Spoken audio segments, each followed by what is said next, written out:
শুভ সকাল বন্ধুরা, তনু cooking and mini ব্লগে তোমাদের স্বাগত। তো সকালে উঠে যে ঝাড়ুটা লাগিয়ে নিচ্ছি, উঠে আমি ওষুধ খাই, জল খাই, তারপর কাজ শুরু করি।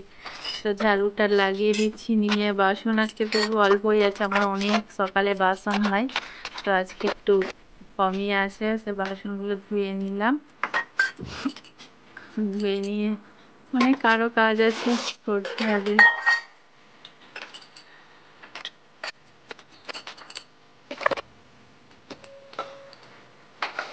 আমার বাসন ধুতে তো অনেকই টাইম লাগলো। বাসনগুলো ধুয়ে পিছনে আমি উনানে যেখানে রান্না করি সেখানে যে একটু ঝাড়ু টাড়ু লাগিয়ে নিয়ে সেই গরুর গোবর দিয়ে পাশের বাড়ি থেকে নিয়ে আসলাম, আর মাটি যে ব্যাগে করে মাটি তুলে রেখেছি, সে মাটি দিয়ে নাতা দিলে খুব সুন্দর লাগে দেখতে। তো সেই জন্য আমি পরিষ্কার করে নাতা দিয়ে দিলাম। উনানেই রান্না করবো, তো দিয়ে এই যে জামা কাপড় চারটে ভিজিয়েছি সেগুলোকে ধুয়ে নিলাম।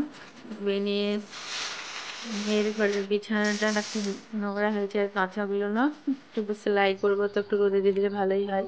তো ভাদ্র মাসে এমনিতেই সব রোদে শুকায় জামা কাপড় বা বিছানা, সব আলমারি থেকে সবগুলো রোদে দেওয়া হয়।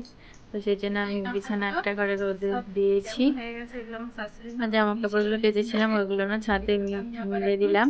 আর ওই যে ছইটা খারাপ হয়ে গেছিল না, দেখিয়েছিলাম আগে, তো ওইগুলো শুকিয়ে গিয়েছিল, আবার আজকে রোদ দিয়েছে, তো ওগুলোকে ভালো করে আরো শুকাতে দিলাম, নিয়ে চলে যাবো বিকালে। তো ওগুলো সব মিলে দিয়ে নিচে গেলাম। নিচে যে স্নান তো করে ওপরে আসছিলাম, যে তার আগের দিন রাধাষ্টমী করেছিলাম, তো খাওয়া হয় না কিছু, তো সকালে ওর মুড়ি খেলাম আলু সিদ্ধ দিয়ে, শসা পেঁয়াজ। পেঁয়াজ আমি খাই না, মেয়েদেরকে মাখিয়ে দিচ্ছি চানাচুর দিয়ে, মাখিয়ে দিলাম, সবাই খেলাম। তারপর আমি করতে বসলাম রান্না। তো রান্না সেরকম সবজি বানাবো বলেছিলাম, তো সবজি খাবে না বললো, তো সেই জন্য আজকে ভাজা আর সেদ্ধ দিই সব ভাজা বুঝিয়েছে, ডাল, আর যে ডিম খায় তো ডিম ভেজে দেবো বলেছিলাম, কেউ ডিম খায় না, ওগুলো দিয়েই খেয়েছে। কচু সেদ্ধ, আলু সেদ্ধ, বেগুন সেদ্ধ, আর এই ভাজা, সবকে দিয়েই সবাই খেয়েছে।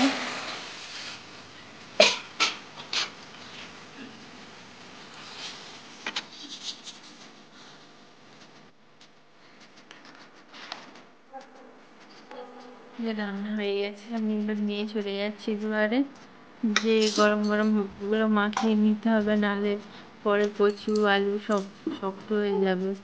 তো সেই জন্য মাখিয়ে নিচ্ছি। মাখিয়ে আমি একটা ভাত দিয়ে দিয়েছিলাম, দিয়ে যে আমি একটা ব্লাউজ সেলাই করেছিলাম আমার পিস শাশুড়ির। আজকে সকালে জামা কাপড়গুলো মিলেছিলাম, এখন উঠিয়ে নিতে আসছি। আর এই যে কাঁথাগুলো মিলেছিলাম, এগুলো এখন উঠাতে হবে, উঠিয়ে নিচে নিয়ে যাব। জামা কাপড়গুলো একটু গুছিয়ে নেবো, গুছিয়ে নিয়ে নিচে যেয়ে কাজ করবো। তো কাঁথাগুলো তো ওপর থেকে আবার ভারী নিয়ে আসবো, বিরক্ত লাগে, তো সেই জন্য ওপর থেকে একটা কাঁথার মধ্যে সব চাপিয়ে নিচে ফেলে দিয়েছি।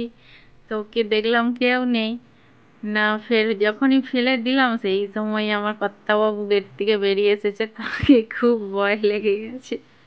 সেই জন্য আমি তো খুব হাসছি, আর সে নিচে থেকে আমাকে খুব বকাবকি করেছে।